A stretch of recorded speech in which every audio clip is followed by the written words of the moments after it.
Let's talk about covalent bonding, sections 2.3 to 2.5. With covalent bonding, you're bonding nonmetals. Nonmetals share electrons to form molecules. Very simply put, honk, 1, 2, 3, 4. What does it mean? Well, let's examine this molecule. For example, this hydrogen bonds with, this hydrogen bonds with one single bond. So H1. Then oxygen, notice this oxygen has 2 bonds.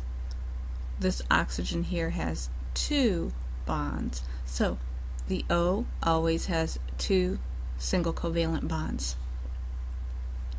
N, nitrogen, if you'll notice in this arrangement here is bonded to 3 single bonds. So N is 3, and then carbon bonds with 4 single bonds. So notice carbon typically likes to bond with 4 single bonds, as can be seen right here. Remember, a single bond is made up of 2 valence electrons. So honk, 1, 2, 3, 4. Don't forget to honk. In section 2.4 we talk about Lewis dot symbols and how you can combine them, forming covalent bonds to make a molecule. So you start here with the elements or the atoms, and you form bonds to make the molecule.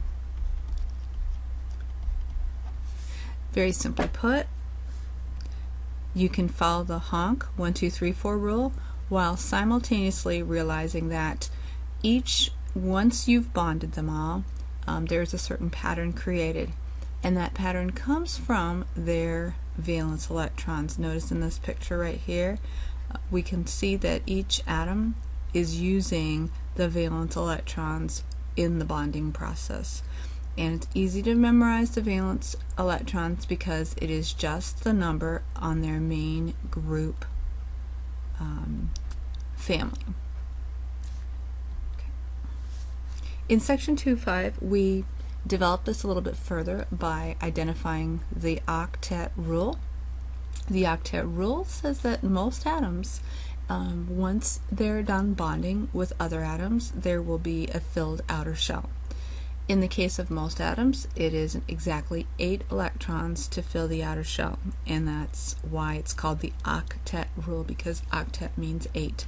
Whereas with hydrogen, since it's in the small first energy level shell, you only need 2 electrons to fill that shell.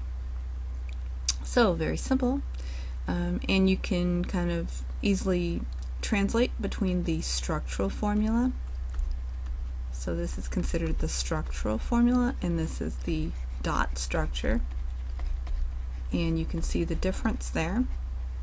A line again is equal to 2 dots, so that's pretty easy to understand. And if you ever see a double bond, that's equal to 4 electrons.